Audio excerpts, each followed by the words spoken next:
Et c'est ainsi. Vous allez trouver plusieurs hadiths où le prophète Mohammed sallallahu alayhi wa sallam dit que telle chose est interdite. Vous ne trouvez pas à chaque fois les compagnons demander au prophète, oh messager d'Allah, pourquoi c'est interdit? Oh messager d'Allah, pourquoi c'est interdit? Ça ne veut pas dire qu'on ne doit pas chercher les raisons, bien les sagesses de l'interdiction. Non, c'est pas ce que nous disons. Mais nous disons qu'on ne doit pas rejeter les textes authentiques parce qu'on ignore la raison de l'interdiction.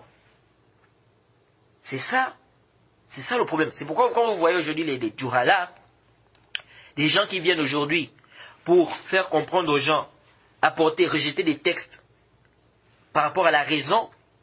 Déjà quand toi tu viens, tu dis ça contredit la raison. Ça contredit la raison de qui? Ta raison ou bien ma raison? Parce qu'on n'a pas tous la même raison. C'est ta raison que ça contredit ou la raison de tout le monde entier? Donc ici, une tabérou. Après, vous voyez des gens qui disent non, mais il faut réfléchir. Mais qui a dit qu'on ne réfléchit pas? Qui a dit qu'on ne réfléchit pas? Et c'est ce que les gens des bid'ah ne comprennent pas. On n'a pas dit qu'on ne doit pas réfléchir.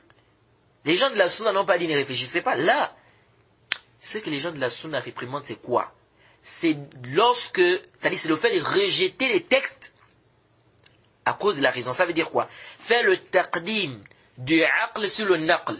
Donc faire précéder la raison sur les textes. C'est ça le problème.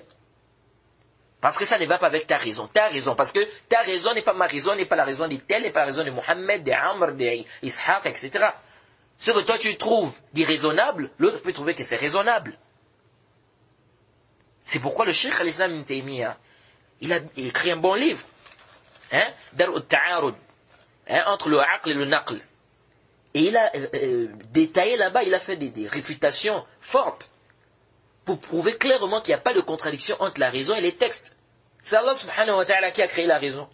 Donc comment il va venir dans sa religion avec des choses qui contredisent cette raison? Là, il n'y a pas de contradiction entre la raison et les textes. Si tu vois une contradiction, il faut savoir quoi? Deux choses.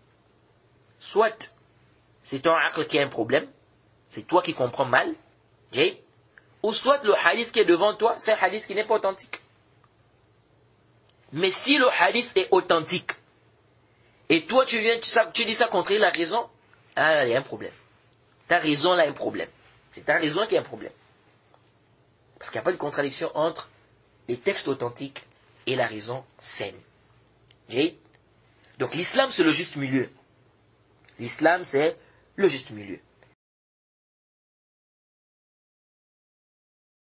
Et quiconque fait scission d'avec le messager, après que le droit chemin lui est apparu, et suit un sentier autre que celui des croyants, alors nous le laisserons comme il s'est détourné, et le brûlerons dans l'enfer. Et quelle mauvaise destination!